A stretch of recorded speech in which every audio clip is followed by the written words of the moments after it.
नमस्कार। आज हम बात करने वाले हैं एक ऐसी कहानी की जो सिर्फ एक मंदिर की नहीं बल्कि कह सकते हैं कि करोड़ों लोगों की आस्था, त्याग और अटूट विश्वास की कहानी है।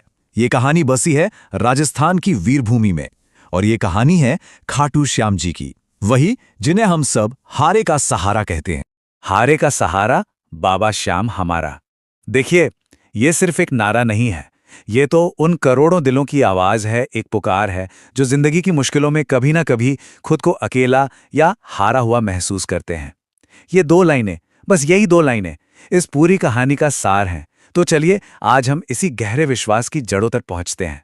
तो हमारी कहानी की शुरुआत होती है महाभारत के उस समय से, जब धर्म और अधर्म के बीच इतिहास का सबसे बड़ा युद्ध बस छिड़ने ही वाला था। लेकिन एक दिलचस्प बात है, शायद बहुत कम लोग जानते हैं कि इस पूरे युद्ध का नतीजा एक ऐसे योद्धा के हाथों में था जिसकी कहानी ज्यादा सुनी नहीं गई। तो कहानी के इस पहले हिस्से में हम मिलते हैं उसी अजय योद्धा से। देखिए, श्याम बाबा की कहानी को पूरी तरह समझने के लिए सबसे पहले हमें बर्बरीक को जानना होगा। कौन थे बर्बरीक? तो बर्बरीक का वंश सीधा पांडवों से जुड़ा था। वो महाबली भीम के पोते थे और घटोत्कच के बेटे। अब सोचिए, इसका मतलब है कि उनमें पांडवों का बल भी था और घटोत्कच की मायावी शक्तियां भी। मतलब बल और माया का एक ऐसा संगम जिसकी वीरता की कोई सीमा ही नहीं थी। लेकिन उनकी सबसे बड़ी ताकत वो थे उनके 3 अमोघ बाण। ये उन्हें कठोर तपस्या के बाद मिले थे और ये कोई मामूली तीर नहीं थे। इनका काम करने का तरीका भी बड़ा अनोखा था।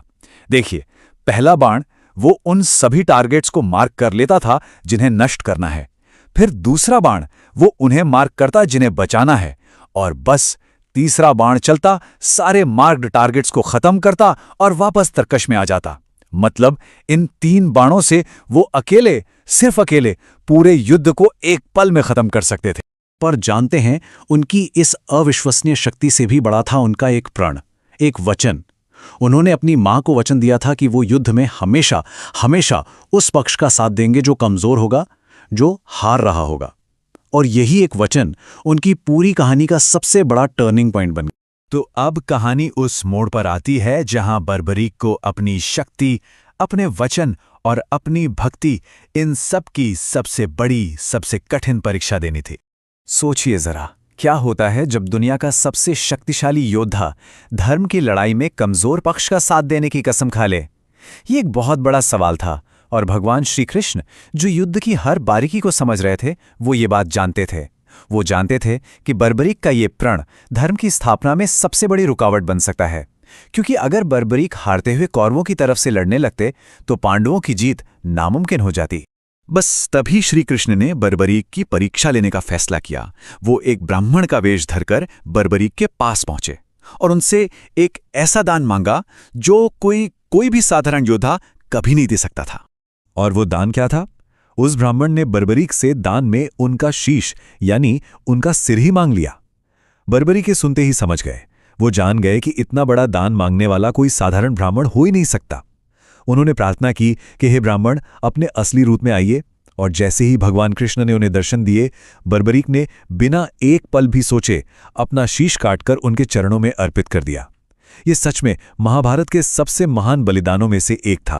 लेकिन बर्बरीक का ये बलिदान बेकार नहीं गया, बल्कि यहीं से एक महान योद्धा का अंत हुआ और एक ऐसे देवता का जन्म हुआ जिन्हें आज हम सब पूजते हैं।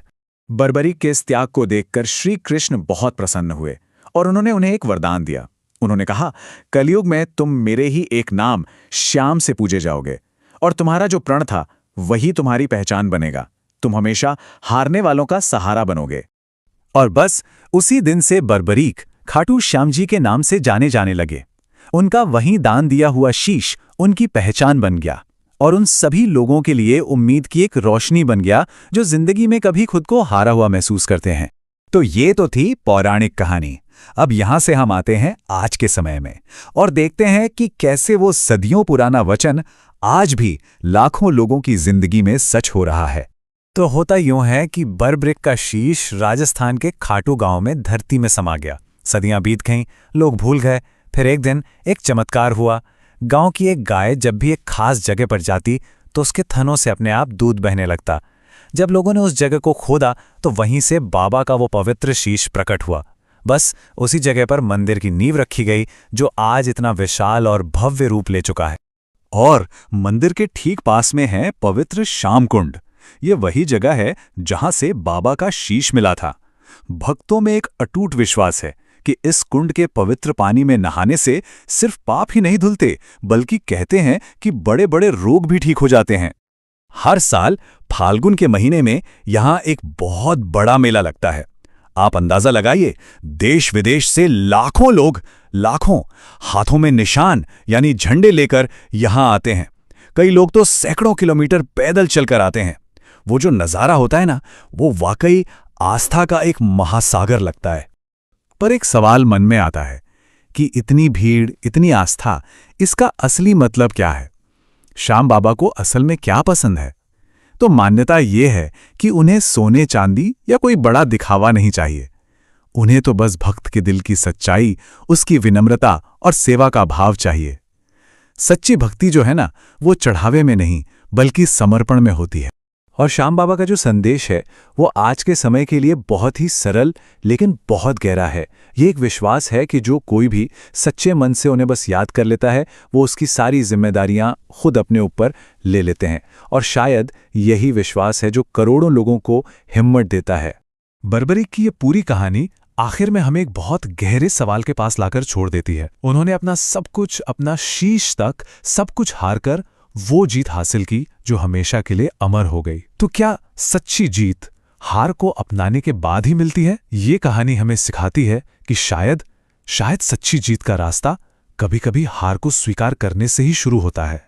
इस पर सोचिएगा जरूर।